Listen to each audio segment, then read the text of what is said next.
On appelle les BRIC, le Brésil, la Russie, l'Inde, la Chine, l'Afrique du Sud, de nouveau peuvent s'exprimer en commun pour opposer à l'universelle domination des États-Unis d'Amérique un contrepoids, un autre chemin dont nous avons désespérément besoin pour pouvoir changer le cours de l'histoire dans nos propres pays.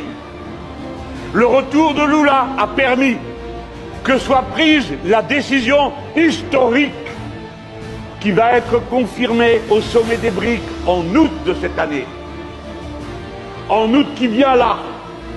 En août, la décision qui prend le contre-pied complet de la décision prise par Richard Nixon en 1971, quand il a décidé que dorénavant, le dollar ne serait plus gagé sur aucune valeur matérielle, ce qui lui a permis de répandre des flots immenses de monnaie américaine sur le monde et donc de le dominer dans tous les compartiments de l'activité commerciale et industrielle du monde.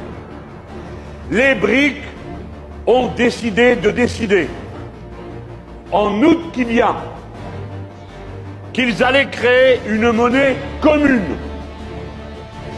qui sera de nouveau gagée sur l'or, c'est-à-dire sur une valeur matérielle. Et à partir de là, cette monnaie commune pourrait être une monnaie d'échange entre les pays qui ne veulent plus commercer en dollars, c'est-à-dire avec une monnaie sur laquelle ils n'ont aucune prise. Mais la face du monde va changer à partir de là, pour diminuer la prétention des États-Unis d'Amérique à continuer de diriger le monde, et donc d'entrer dans une autre étape de la civilisation humaine, où l'organisation qu'incarne l'ONU pourrait redevenir le forum des peuples et le lieu où se décide ce qui est bon pour tous, et non pas dans le G7, le G8, le G20 et toutes ces organisations arrogantes qui réunissent une poignée d'États qui décident pour les 196 autres.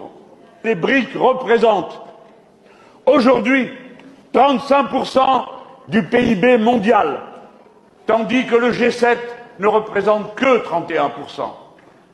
Nous allons donc à un grand changement géopolitique. Voilà l'événement. Et une fois de plus, que fait l'Union européenne, courant comme un petit caniche derrière les États-Unis d'Amérique? Ils n'ont rien vu, rien prévu, rien organisé.